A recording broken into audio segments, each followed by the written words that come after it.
Hello everyone, my name is Emma McDermott, and this is my peak experience speech for Introduction to Communications. Sometimes the decisions we almost don't make end up being the ones that are most impactful to us. For me in particular, that was adopting my dog Barry during the global pandemic. Today, I'm going to tell you the story of how adopting my dog Barry turned out to be one of the best decisions I could have ever made, and it almost didn't happen. I want to tell this story today because I want to talk about how getting a pet isn't simply just getting a pet.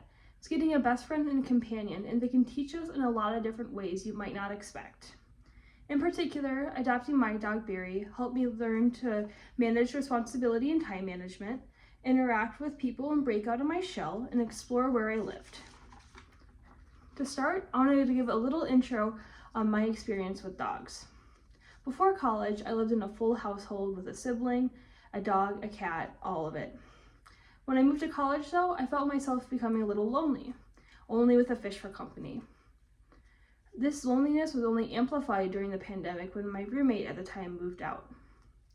This was one of the hardest times of my life, especially being away from family, and I know a lot of us felt it during that time. To deal with this, I thought about getting a dog of my own. While I was originally very hopeful and optimistic about this idea, I rarely heard the same from people around me. People would tell me that it would be too much time for me, too much money, and that it just simply wouldn't work. I started to get a little down on myself and almost forgot about the idea until I saw a post online. There's a woman selling a Shiba Inu puppy from a town not far from where I lived. He was a little past the typical time Shiba puppies go out. Most of them go out at 8 weeks, and he was already 11 weeks old.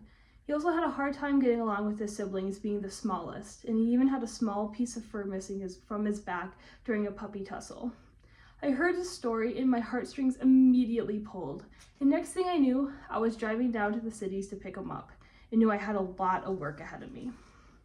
To start out, I wanted to give a little background about the Shiba Inu as well. So, Shiba Inus are from Japan, and they're originally bred to be hunting dogs. They're very independent, and they're bred that way because people wanted them to flesh out birds on their own and not having to rely on their masters. So they're famously known to have an independent and stubbornness traits. This was a little intimidating when it came to training him, knowing I basically got a dog that was bred to ignore me, but I didn't want to give up. I know other people who haven't had good luck training dogs and they grow up to have a lot of issues, so I really wanted to avoid this. I started to train him in little less conventional ways. So of course I did the sit, stay down, and lay down, but as I mentioned earlier, Shiba Inus are kind of a difficult breed. I read some horror stories, for example, about how Shibas have a hard time getting their nails clipped. Some of them have to actually be sedated for the vets to even touch their nails, and I knew I did not want this for him or for me. So along with the other basic training, I take him to do things like stand on tables at Petco and get used to the sounds of people moving around, the nail trimmers, all that sort of thing, just so he can be able to do that one day, and it worked. While this was hard at first because it basically added hours and hours of work into my schedule, it turns out it actually kind of helped me. If I knew, for example, I had to train him that night, and I still haven't done it, I knew I had to have my homework done. So slowly by slowly, schedules started being built for me. I knew what time slot to fit my homework in, what time slot to hang out with friends in, and what time slot, of course, to train him.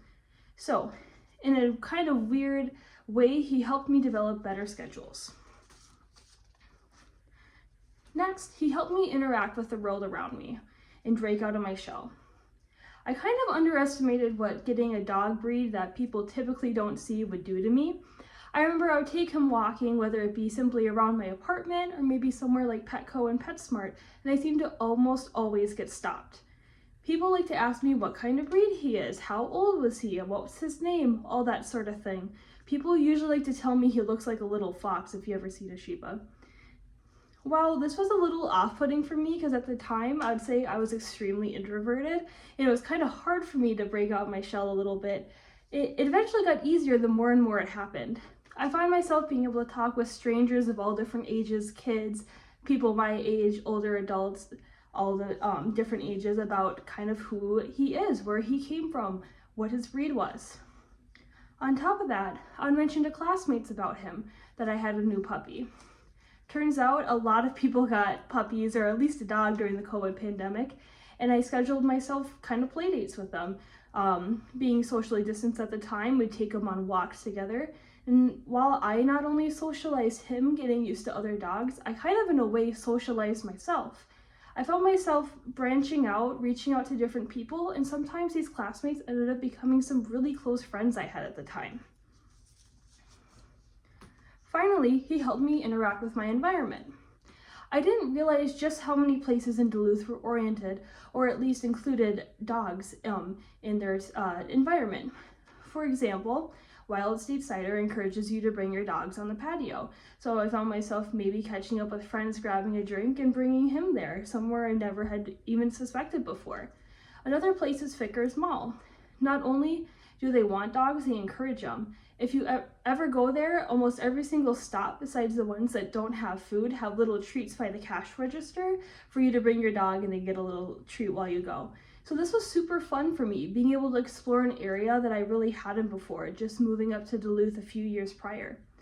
On top of that, we did a lot of things more out in nature. I come from Minneapolis, where there's not a ton of hiking, well there's still some, but my dad's from New York City, so I really didn't do a lot of nature things growing up, and really didn't even know you needed things like hiking boots, well, not necessary, but all these different things that Duluth has to offer, and I found myself taking him on these hikes.